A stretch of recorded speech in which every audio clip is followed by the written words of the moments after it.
இந்த ஜூம் பிளாட்ஃபார்ம்ல இன்னைக்கு 20ஆம் தேதி டிசம்பர் மாதம் 2025 கலந்துக்கிட்டு இருக்க எல்லா நண்பர்களையும் வருக வருக என்று வரவேற்கிறேன்.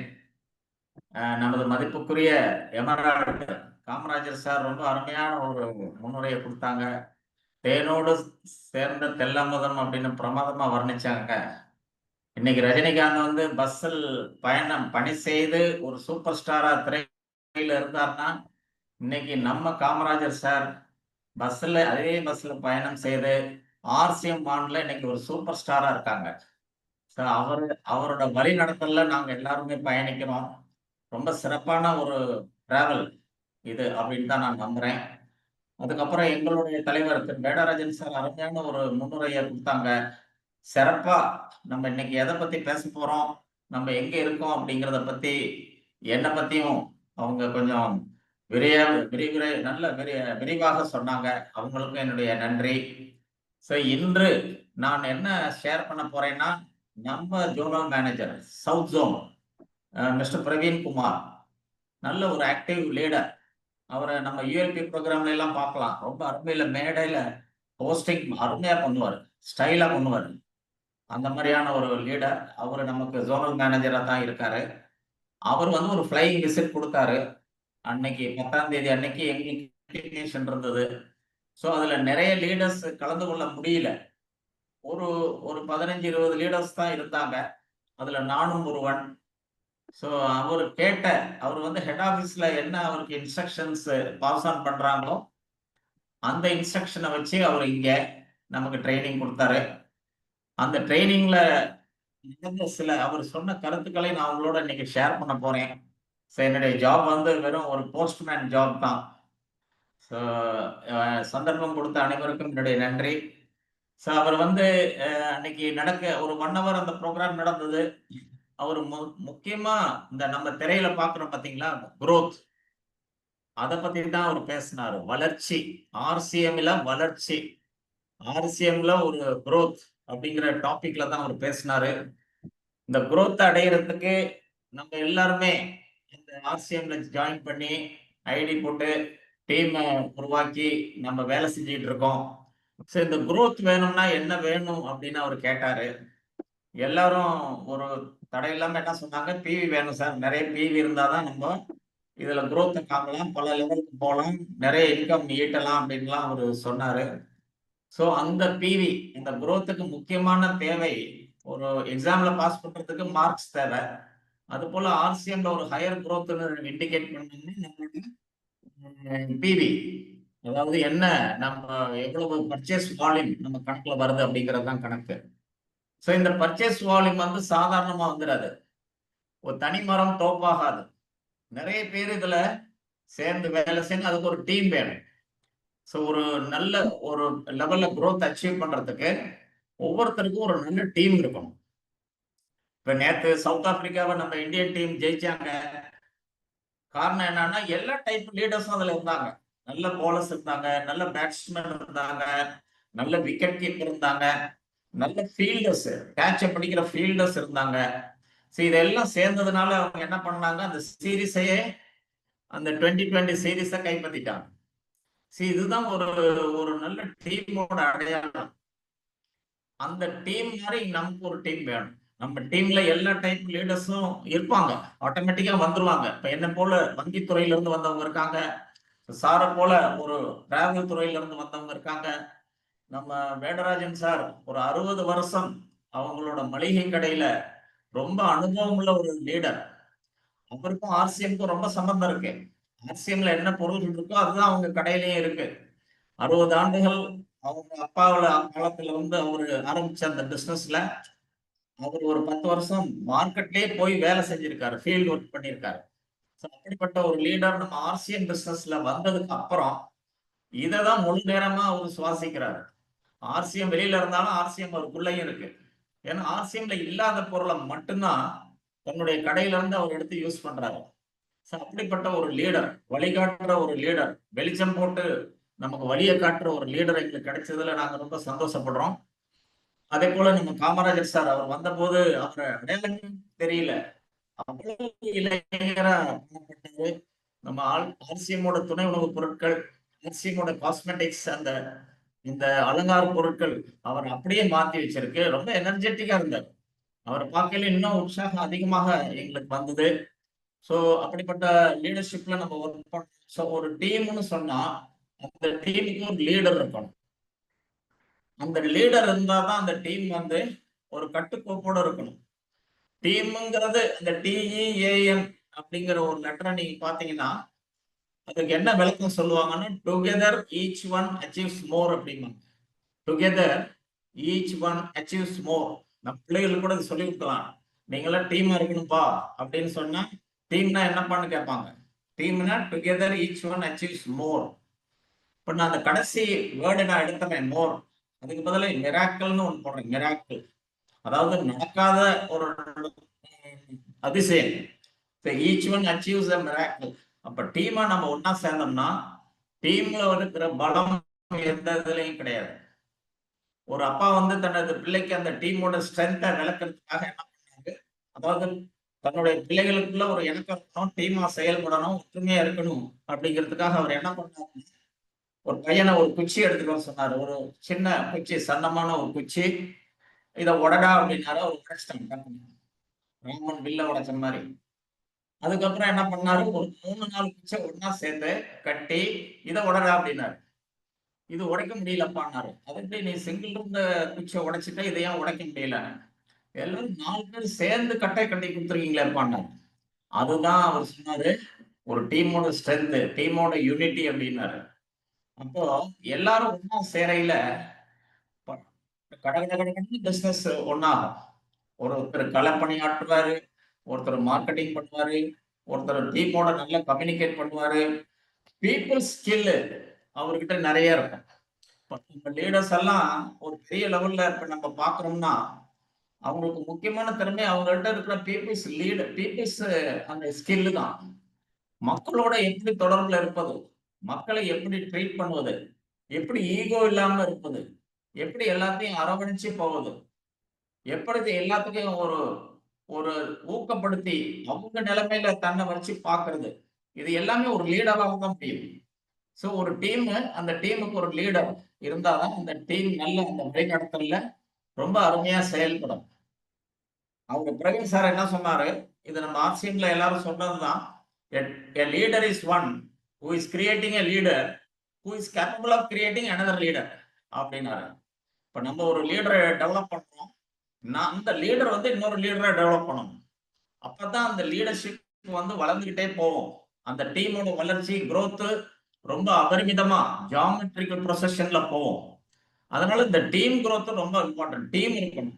growth வேணும்னா பிவி வேணும், பிவி வேணும்னா டீம் இருக்கணும். டீம் இருந்தா டீம் லீடருக்கு அந்த வழி நடத்தும் திறமை, அந்த லீடர்ஷிப் குவாலிட்டி, கம்யூனிகேஷன் ஸ்கில் எல்லாமே இருக்கணும். அதை அவர் என்ன பண்றாரு, தன்னுடைய டீமுக்கு நடந்து வழியை காமிக்கிறாரு.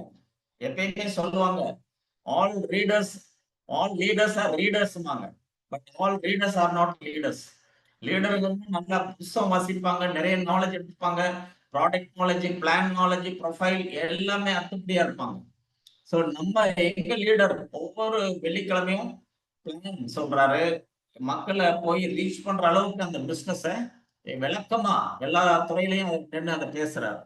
ஸோ அவரோட சுய அனுபவம், தொழிலில் இருக்கிற அனுபவத்தையும் இதுல போட்டு எப்படி இந்த பிசினஸ் எவ்வளவு பிரமாதமான ஒரு ஆர்சிஎம் பிசினஸ்ல நம்ம இருக்கோம், அதை நம்ம எப்படி எடுத்துட்டு போகணுங்கிற ஒரு வழிகாட்டுதல் அவர்கிட்ட இருக்கு. ஸோ டீம் பொறுத்தளவுல அந்த டீம் லீடர் தான் இம்பார்ட்டன்ட். டீம்ல வரக்கூடிய மெம்பர்ஸை நம்ம என்கரேஜ் பண்ணணும், மோட்டிவேட் பண்ணணும், அவங்களுக்கு ஊக்கப்படுத்தணும், வழிகாட்டணும். அந்த லீடர் இன்னொரு லீடர் கிரியேட் பண்ணி அதையே செய்வார். இந்த டீம் டீம் இருந்துட்டா போதுமா, அதுக்கு ஆக்டிவிட்டிஸ் வேண்டாமா? என்ன ஆக்டிவிட்டிஸ் பண்ணலாம் அப்படின்னு அவர் சொல்லையில முக்கியமா அவர் என்ன சொன்னாரு, மீட்டிங்ஸ். நிறைய மீட்டிங்ஸ் கண்டக்ட் பண்ணுங்க. எல்லாருக்கும் இப்ப கம்பெனிக்கு, ஒரு கம்பெனிக்கு முக்கியமானது ப்ரொஃபைல், ப்ராடக்ட், அதுக்கப்புறம் அந்த இது பிரைஸ், ப்ராடக்ட், அப்புறம் plan. 3 important. Profile, product, plan. இது 3 பத்தியும் நல்லா தெரிஞ்சு வச்சுக்கணும். அந்த அந்த நாலேஜ் போய் மக்கள்கிட்ட சேர்க்கணும். அதனாலதான் நம்ம ஹெட் ஆபீஸ்ல காலையில 6:30 மணிக்கு குருகுல் அப்படிங்கிற ஒரு கல்வி நிகழ்ச்சி, ஒரு வழிகாட்டுதல் நிகழ்ச்சி அது நடக்குது டெய்லி. ஸோ அதுலயும் நம்ம வந்து அந்த நம்ம கலந்துக்கலாம்.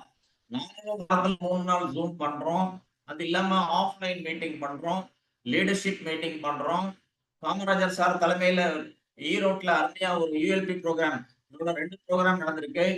அது மாதிரி ப்ரோக்ராம்ல நாங்க பங்கெடுத்துக்கிறோம். ஸோ ஒரு ஒரு அருமையான லீடர்ஷிப் எவ்ரி மந்த் பிகினிங்ல ஒரு லீடர்ஷிப் மீட்டிங் பண்றோம். இது எல்லாம் இதுல வரக்கூடிய லீடர்ஸ் எல்லாம் டெஸ்டிமோனியல்ஸ் நிறைய கொடுப்பாங்க. அப்ப புதுசா டீம்ல வர்றவங்க இந்த இந்த டெஸ்டிமோனியல்ஸை பார்த்துட்டு அவங்களும் தானும் உற்சாகம் அடைவாங்க. அவங்களும் கத்துக்குவாங்க. என்ன எப்படி பேசணும், என்ன ஸ்கில்ல டெவலப் பண்ணணும், பிசினஸ் எப்படி போய் கொண்டு போய் சேர்க்கணும் அப்படிங்கிற கலைகளை கற்றுக்கொள்வதற்கு ஆக்டிவிட்டீஸ்ல முக்கியமா மீட்டிங் தான். ஸோ மீட்டிங்ல வந்து 1 to 1 meeting, home meeting, zoom meeting, actual meeting, company நடத்தக்கூடிய யூஎல்பி மீட்டிங், லீடர்ஷிப் மீட்டிங்ஸ் எல்லாமே இருக்கு. இப்ப அண்மையில நடந்த நம்ம காமராஜர் அரங்கத்துல சென்னையில நடந்த ருபேந்திரா யாத்ரா, அது ஒரு பெரிய பெரிய ஒரு ஈவெண்ட். கம்பெனி வந்து 100 நாட்கள் 17,000 கிலோமீட்டர் 25 சிட்டியை கவர் பண்ணி இந்த வாரம் தான் முடிய போகுது. இன்னும் 3 நாள்ல 24 டிசம்பர்ல அது வந்து தனது 100வது நாள் பயணத்தை முடிக்க போறாங்க.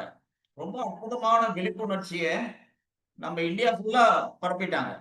சரி, இந்த மீட்டிங்ஸ்ல வந்து நாங்கெல்லாம் பார்ட்டிசிபேட் பண்ணோம். எங்களுக்குள்ள இன்னும் எனர்ஜி அதிகமாச்சு. இந்த Rupendra Yatra meeting 6th September 6th October நடந்தது சென்னையில. அந்த மீட்டிங் அப்புறம் பாத்தீங்கன்னா என்னுடைய டீம்லயே நிறைய ஐடிஸ் போட்டிருக்காங்க. நிறைய லீடர்ஸ், நிறைய ஐடிஸ், நிறைய பீப்புள் உள்ள உட்கார்ந்துருக்காங்க. இப்படி ஒவ்வொரு லீடரு கீழையும் நிறைய பேர் வரையில நிச்சயமா அந்த டீம் ரொம்ப பெருசாகும், பிவி ஜெனரேட் ஆகும். ஹோம் மீட்டிங்ஸ் ரொம்ப ரொம்ப இம்பார்ட்டன்ட். ஹோம் மீட்டிங்ல என்னன்னா, இப்ப நம்ம கம்பெனில எந்த கம்பெனி இல்லாத ஒரு எடுத்திருக்காங்க, அது டிஸ்ப்ளே வால். எல்லாரும் வீட்டுல ஒரு 10,000 ரூபாய்க்கு பொருள் வாங்கி வச்சுக்கலாம். நம்மளே பில்லிங் பண்ணிக்கலாம். எப்பெல்லாம் ஒரு புது லீடர் வர்றாங்களோ அவங்களுக்கு பொருளை கொடுத்து அந்த பில்லிங் போட்டு அவங்க ஐடி போட்டு பிவி கொண்டாந்துடலாம்.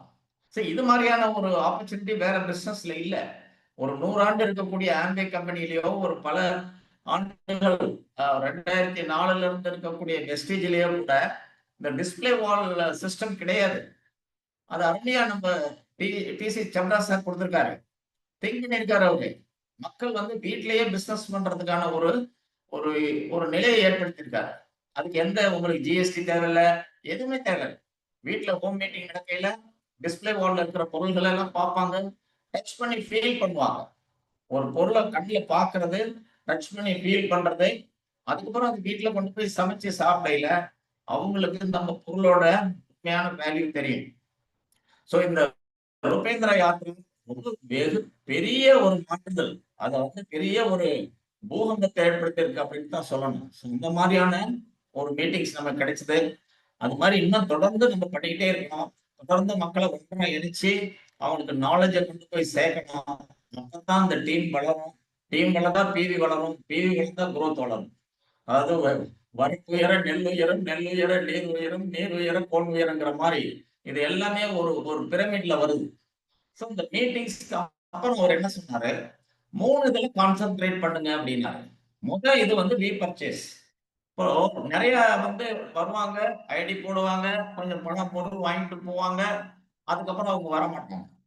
நம்மளும் என்ன பண்றோம், அதுக்கப்புறம் அவங்கள ஃபாலோ பண்றது இல்ல. அவங்கள உள்ள கொண்டு வர்றதுக்கு நிறைய எஃபர்ட்ஸ் போட்டிருப்போம். அவங்களுக்கு போன்ல பேசியிருப்போம், நேர்ல பார்த்திருப்போம், மீட்டிங்ல கூப்பிட்டிருப்போம், லீடர்ஸ் டெஸ்டிமோனியல்ஸ் எல்லாம் கொடுத்திருப்பாங்க. அதுக்கப்புறம் ஐடி போட்டு பொருள் வாங்கியிருப்பாரு. அதுக்கப்புறம் வரல, அவரை யாரும் கான்டாக்டும் பண்ணல. இது எப்படி சாத்தியமாகும்? ஒரு வீட்டுல ஒரு செடி, ஒரு ரோஜா செடி ஒண்ணு வைக்கிறீங்க ஒரு தொட்டியில. அது வந்து வந்த உடனே ரொம்ப ஆவலா அதை நடுறீங்க.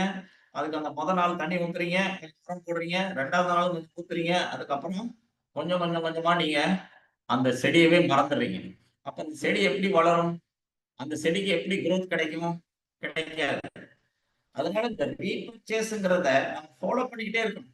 அடுத்தடுத்து என்ன பொருள், அடுத்தடுத்து என்னென்ன நம்ம கம்பெனில எவ்வளவு பொருள் இருக்கு, 10,620 பொருள் சொல்லி ஒரு ஸ்டாட்டிஸ்டிக்ஸ் நம்ம தலைவர் வேடராஜன் சார் கொடுத்தாங்க. இன்னும் இன்னும் ஒரு மாசத்துக்குள்ள இந்த ருபேந்திர யாத்ரா முடிஞ்ச கையோட இன்னொரு 30 ப்ராடக்ட் வரப்போகுதுன்னு சொல்லி எங்க லீடர் மதிப்புக்குரிய ரவி சார் சொன்னாங்க. அதுல வந்து புழுங்கல் அரிசி, இந்து உப்பு, கல் உப்பு இதெல்லாம் அடக்கம். இதெல்லாம் தமிழ்நாட்டு சமையல் ரூம்ல கிடைக்க வேண்டிய அதிமுக்கியமான பொருள்கள். நான் கூட அந்த பிரவீன் சார் கிட்ட என்ன சொன்னேன், உளுந்து நீங்க இன்ட்ரடியூஸ் பண்ணுங்க. இங்க தமிழ்நாட்டுல தோசையும் இட்லியும் தான் ஃபேமஸ்.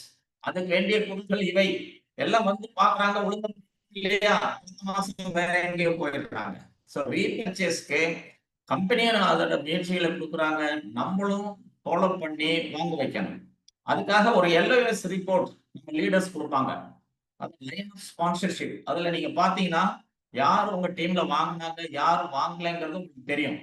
இந்த ரிப்போர்ட்டை மாசம் முடிஞ்சு கொடுக்கறத விட ஒரு வாரம் முன்னாடி நீங்க கொடுத்தீங்கன்னா இந்த டெக்னிக்கல்ஸ் ராயல்டி லெவல்ல உள்ளவங்களுக்கு இந்த ரிப்போர்ட் ஜெனரேட் ஆகுது. இதை நீங்க உங்க டீமுக்கு கொடுத்தா அந்த டீம்ல இன்னும் யாரெல்லாம் வாங்கலைன்னு அவங்கள டச் பண்ணி கான்டாக்ட் பண்ணி வாங்க வைக்கலாம். ஸோ இதுதான் இதுல உள்ள டெக்னிக். இப்போ இந்த ரீபர்ச்சேஸ்க்கு கம்பெனி ஒரு ஆன்லைன் ஷாப்பிங் ரொம்ப அருமையா ஆரம்பிச்சிட்டாங்க. ரொம்ப ஈஸியா இருக்கு. அது மாதிரி ஒரு யூசர் ஃப்ரெண்ட்லி இது வரைக்கும் நான் பார்க்கல. தினம் ஒரு மெசேஜ் நம்ம எடுத்த உடனே அதுல வருது, இன்னைக்கு ட்ரைனிங் இருக்கு, இதை ஜாயின் பண்ணுங்க அப்படின்னு சொல்லி ஒரு பிளே கார்டு ஒன்று வருது. அதை நம்ம வெளியில அதை எக்ஸ் பண்ணி நீக்கிட்டு தான் அடுத்து நம்ம உள்ள போக முடியும். அது மாதிரி ரொம்ப அப்டேட் பண்ணிட்டாங்க. ஆன்லைன் பர்ச்சேஸ் ரொம்ப என்கரேஜ் பண்ணிட்டு இருக்காங்க. இன்னும் கொஞ்ச நாள் போனா வர்ச்சுவலா வர்ச்சுவல் ஷாப்பிங் தான் நடக்கும். கடைகள் இருக்காது, பொருட்களை பார்க்க முடியாது, ஆனா ஆன்லைன்ல போய் நீங்க பர்ச்சேஸ் பண்ணலாம். அதனால இங்க வந்திருக்கக்கூடிய லீடர்ஸ் எல்லாரும், டீம்ல உள்ளவங்க எல்லாரும் ரீபர்ச்சேஸ நல்ல கண்ணும் கருத்துமாக ஃபாலோ பண்ணணும். ஒரு ஸ்டூடெண்ட் வந்து படிக்கிறாரு, அதாவது 5 வருஷத்துக்கு இந்த டீமை வளர்க்கணும்பாங்க. இந்த வளர்ச்சி பாதையில நம்ம வந்து இந்த ரீபர்ச்சேஸ வச்சுக்கணும். அவங்க கொஞ்சம் கொஞ்சமா அந்த பொருள்களை வாங்கி யூஸ் பண்ண பண்ண பண்ண அவங்க வீட்டுக்கு கொண்டு போவாங்க, அவங்க ஹவுஸ் ஒய்ஃப்ஸ் அதை யூஸ் பண்ணுவாங்க, பக்கத்து வீட்டுல சொல்லுவாங்க. அப்படியே அந்த பொருள் பாப்புலர் ஆயிடும். அந்த நம்ம பொருள்கள் தான் மக்களிடம் பேசுது. தலைவர்கள் டீமோட பேசுறதை விட அந்த வாங்குற பொருள் அவங்களோட பேசுது. அவங்க மத்தவங்களுக்கு அந்த பொருள்களை பத்தி சொல்ல ஆரம்பிச்சிடுறாங்க. ஒவ்வொருத்தரும் ஆர்சிஎம்மோட அம்பாசடரா மாறிடுறாங்க. ஸோ அது ரீபர்ச்சேஸில் நடக்கும். ஸோ அதை எல்லாரும் கட்டாயம் செய்யுங்க. அதுக்கப்புறம் ரீஆக்டிவேஷன்.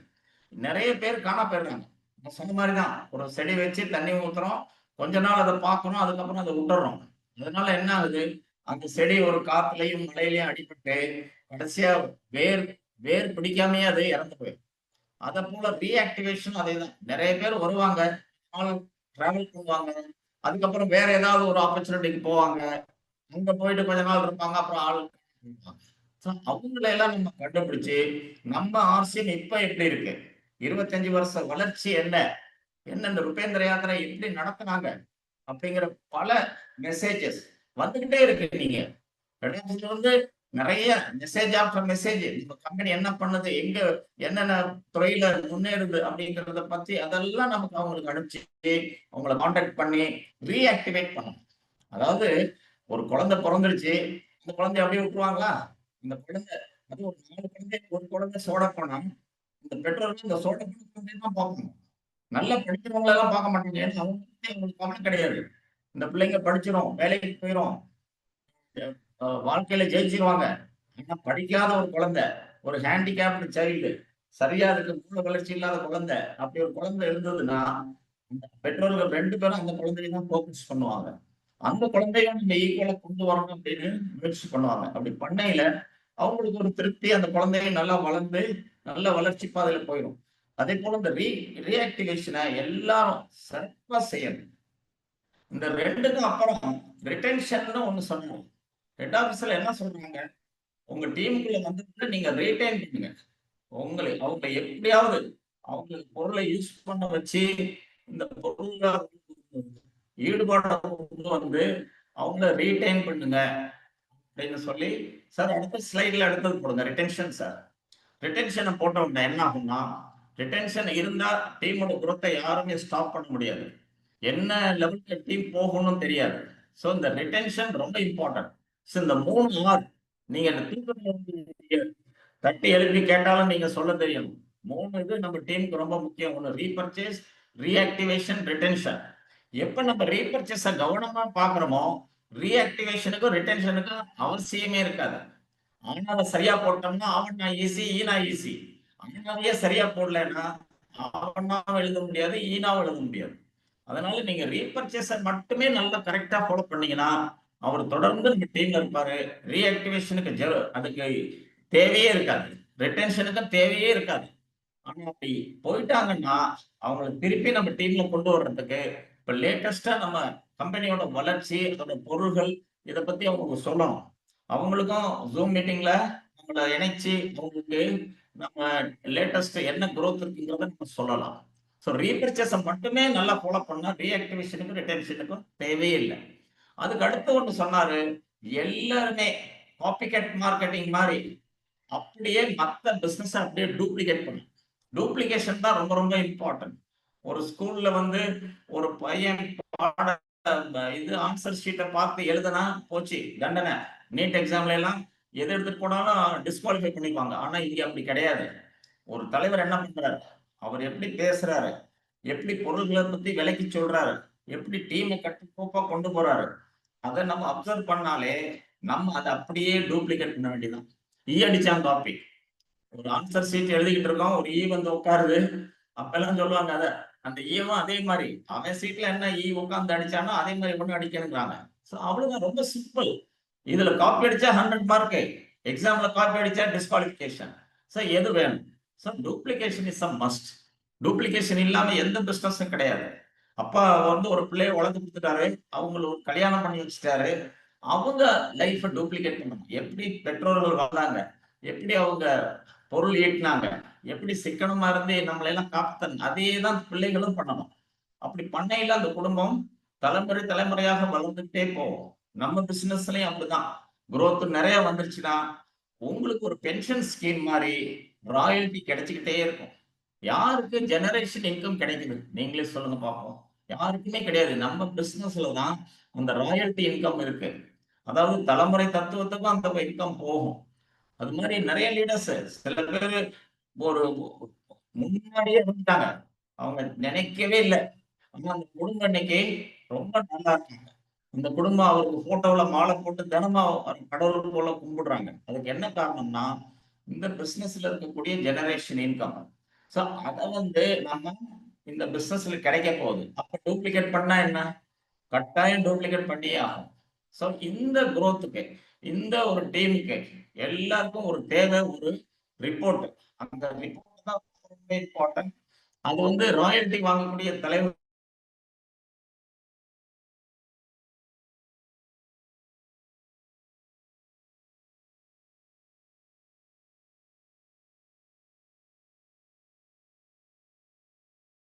இந்த லெவல்ல இருக்கேன். சரி, இன்னும் அடுத்த பிளாட்டினம் லெவல்ல வந்து இல்ல பேர்ல் கோல்டு லெவல்ல இருந்து இது வர்றதுக்கான வாய்ப்புகள் இருக்குன்னு நினைக்கிறேன். இந்த ஸ்மார்ட் ரிப்போர்ட்டை எல்லாரும் பாருங்க அப்படின்னு சொல்லி நம்ம ஜோனல் மேனேஜர் சொன்னாரு. அதுல என்ன பார்க்கணும்னு சொன்னா, ஒண்ணு நான் ஏற்கனவே சொன்னேன், எல்ஓஎஸ் வாங்கி பாத்தீங்கன்னா யார் வாங்கலன்னு சொல்லி அவங்கள ஃபாலோ பண்ணி ரீபர்ச்சேஸ் பண்ண வைக்கலாம். இந்த ஸ்மார்ட் ரிப்போர்ட்ல என்ன சொன்னாரு, அவங்களோட பர்ச்சேஸ் ஹேபிட் எப்படி இருக்குன்னு பாருங்கிறார். ஒரு சில பேர் என்ன பண்ணுவாங்க, வெறும் மளிகை பொருட்கள் மட்டும் வாங்கிட்டு போயிடுவாங்க.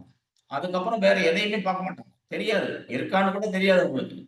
ஆனா அவங்களுக்கு நம்மளோட துணை உணவுப் பொருட்கள் கொடுங்க அப்படிங்கிறாங்க. ஒவ்வொரு குடும்பத்திலையும் இன்னைக்கு டயபெட்டிஸ் இல்லாதவங்களே கிடையாது, பிபி இல்லாதவங்களே கிடையாது, லேடிஸ் பிரச்சனை, லேடிஸோட மென்சஸ் ரிலேட்டட் பிரச்சனை இல்லாத லேடிஸும் கிடையாது. அவங்களுக்கு எல்லாம் சிறந்த துணை உணவுப் பொருட்கள் நம்ம கம்பெனில இருக்கு. என்ன கம்பெனி பாருங்களேன், எவ்வளவோ உரம் ஒரே கெமிக்கலோட வந்து வயல்ல போடுறாங்க, மண்ணு வீணா போகுது, வளரக்கூடிய அந்த பயிர் ரொம்ப விஷத்தன்மையோட இருக்கு. இவ்வளவும் ஆனதுக்கு அப்புறம் நம்ம கம்பெனி என்ன பண்ணிருக்காங்க, விஷமில்லா விவசாயம். அந்த விளக்கத்தை கேளுங்க, அந்த நம்ம பிரச்சார ரேடியோ. இது கெமிக்கல் இல்லாத ஒரு ஃபெர்டிலைசரை தயார் பண்ணி ஹரித் சஞ்சீவினிங்கிற பேர்ல கொடுத்துருக்காங்க. எவ்வளவு அருமையான ஒரு பெரிய இது பாருங்க. யாரெல்லாம் மட்டன் சாப்பிடுறாங்க, சிக்கன் சாப்பிடுறாங்க, எல்லாத்துக்கும் நோய். ஏன்னா ஸ்டீராய்டு கலந்த ஒரு உணவை கோழிகளுக்கும் ஆடுகளுக்கும் கொடுத்து அதை சீக்கிரமா வெயிட் அதை கெயின் பண்ண வைக்கிறாங்க. அப்ப அந்த மாதிரி உணவு நீங்க சாப்பிடையில உங்களுக்கு உடம்புல கெடுதல். உங்க யூரினேஷன்ல உங்க பிளேடர் வந்து ரிப்பீட்டடா ஃபில்டர் பண்ணும் போகும்போது கிட்னி ப்ராப்ளம் வருது. சோ இதெல்லாம் தடுக்கணும்னா நீங்க ஒரு வெஜிடேரியன் சிக்கன சாப்பிடுங்கன்னு சொல்லி கொடுத்திருக்காரு. 2 பாயிண்ட் ஆஃப் வியூல, ஒண்ணு கொல்லாமை, உயிர்களை அனாவசியமா கொல்லக்கூடாது. 2வது வந்து உங்கள் உடலுக்கு நீங்க சிக்கன சாப்பிடாதீங்க. இப்ப இருக்கிற சிக்கனோட குவாலிட்டி சரியில்ல. பிள்ளைகள், பெண்கள்லாம் சீக்கிரமா பூப்ப எய்திடுறாங்கன்னு சொல்றாங்க. இந்த மாதிரியான சிக்கன சாப்பிட்டு. சோ இந்த மாதிரியான ஹார்மோனல் இம்பேலன்ஸ கிரியேட் பண்ணக்கூடிய சிக்கனையோ, இல்ல மட்டனையோ நீங்க சாப்பிடாதீங்க. அதுக்கு தகுந்த மாதிரி ப்ராடக்ட் சார் நம்ம கையில குடுத்திருக்காரு. அருமையா இருக்கு. சோ அந்த மாதிரி புரோட்டீன் கன்டென்ட் அதிகமா இருக்கு. அப்படி பொருள நீங்க வாங்குங்க. சோ ஒரு ஸ்மார்ட் ரிப்போர்ட்ட நீங்க ஸ்டடி பண்ணுங்க. உங்க லீடர்கிட்ட இருந்து இந்த ரிப்போர்ட்ட நீங்க வாங்கி, அதுல எந்த ஏரியா அவர் வாங்கியிருக்காரு, இனிமே எந்த ஏரியா அவர் வாங்கலாம் அப்படிங்கிறத கண்டுபிடிச்சு, அத நீங்க ரெக்கமெண்ட் பண்ணீங்கன்னா, அவங்க வேற பொருள் வாங்குவாங்க. பிவி இன்கிரீஸ் ஆகும். உங்க டீமோட குரோத் ரொம்ப ஃபாஸ்ட் ஆகும். மத்த பொருள்கள பத்தி என்ன பொருள் இல்ல நம்ம கம்பெனில. நான் அந்த வந்ததே இது வந்து ஒரு பெரிய ஷோரூம் மாரி இருக்கு. ஒரு ஆ மல்டி குரோத் பிசினஸ் மாரி. பெயிண்ட் இருக்கு, டிரெஸ் மெட்டீரியல் இருக்கு, shoes, chappals, bags, leather bags இதெல்லாம் இருக்கு. ஸ்டேஷனரி இருக்கு, ஃபேனு, யுட்டென்சில்ஸ் இருக்கு. எல்லாமே இருக்கு. இல்லாத பொருட்களே கிடையாது. அப்படிப்பட்ட கம்பெனில நீங்க என்ன பொருள் அவங்க யூஸ் பண்றாங்க? அவங்க பிள்ளைகளுக்கு இப்ப ஸ்கூல் முடிஞ்சு அடுத்து அகாடமிக் இயரா, எல்லாத்துக்கும் ஸ்டேஷனரி, ஷூஸ், செப்பல் எல்லாம் இங்கேயே வாங்கலாம். ஸ்கூல் பேக்ஸ் எல்லாம் இங்கேயே கிடைக்குது. சார் டைமுக்கு தகுந்த மாரி இப்ப பொங்கல் வருது. எல்லாரும் வீடு வெள்ளை அடிப்பாங்க, பெயிண்ட் பண்ணுவாங்க. அப்ப நம்மகிட்ட பெயிண்ட் இருக்கு. சோ இந்த மாரி அந்த ஏரியாவ நீங்க அவங்களுக்கு புரமோட் பண்ணணும். ஒரு பொருள அவங்க வாங்கி யூஸ் பண்ணிட்டாங்கன்னா, நிச்சயமா அடுத்த பொருள யூஸ் பண்ணுவாங்க. சோ அதனால இது எல்லாமே நீங்க பண்ணையில உங்க டீம் நல்லா வளரும். உங்க குரோத் ரொம்ப பிரமாதமா இருக்கும் அப்படின்னு சொல்லி பிரவீன் சார் எல்லாத்தையும் மோட்டிவேட் பண்ணிட்டு போயிட்டாரு. சோ அன்னையிலிருந்து எல்லாம் நாங்க டீம் எல்லாமே ஒரு சினர்ஜியா ஒர்க் பண்ணிட்டு இருக்கோம். ரொம்ப சிறப்பா போயிட்டு இருக்கு. தினந்தோறும் தீபாவளிங்கிற மாரி தினந்தோறும் எங்க டீம்ல புது ஆளுகள் வந்துட்டு இருக்காங்க. பிவி வந்துட்டு இருக்கு. குரோத் நிச்சயமா வரப்போகுது. இன்னும் 11 நாள்ல புது வருடம் வரப்போகுது. அந்த புது வருடத்துல நம்மளோட குரோத் அடுத்த டிசம்பருக்குள்ள நம்ம வந்து எல்லாரும் ராயல்டி வாங்குற லெவலுக்கு நம்ம போயிரலாம். சோ இத நீங்க எல்லாரும் நோட் பண்ணி வச்சுக்கங்க. இந்த மீட்டிங் அட்டெண்ட் பண்றவங்க. இததான் நம்ம மெயினா செய்யணும்னு சொல்லி ஹெட் ஆபீஸ் விரும்புது. அததான் நம்ம பிரவீன் சார் ஜோனல் மேனேஜர் வந்து மீட்டிங்ல எங்கள்ட்ட ஷேர் பண்ணிட்டாங்க. சோ ரொம்ப அருமையான ஒரு அற்புதமான ஒரு இன்டராக்ஷனா இருந்தது. சோ எல்லாரும் இத செயல்படுங்க. நம்ம எப்பயுமே காலார நடப்போம், வயிறார சாப்பிடுவோம், கண்ணார தூங்குவோம். ஒரு மனம் விரும்புற மாரி சிரிப்போம். சிரிக்காத நாட்கள், வாழாத நாட்கள். ஹேப்பியா இருப்போம். புது வருடத்த ரொம்ப தைரியத்தோட, சந்தோஷத்தோட எதிர்கொள்வோம். இன்னும் 2 நாள்ல இயேசு பிரமான் பிறந்த அந்த கிறிஸ்துமஸ் வருது. சோ உங்கள் அனைவருக்கும் கிறிஸ்துமஸ் வாழ்த்து, புது வருட வாழ்த்துக்களை சொல்லி, இந்த சந்தர்ப்பத்தை எனக்கு அளித்த நமது எமரால்டு சார், நம்முடைய ஸ்டார் பிளாட்டினம் சார் 2 பேத்துக்கும் நன்றி கூறி விடைபெறுகிறேன். நன்றி, வணக்கம்.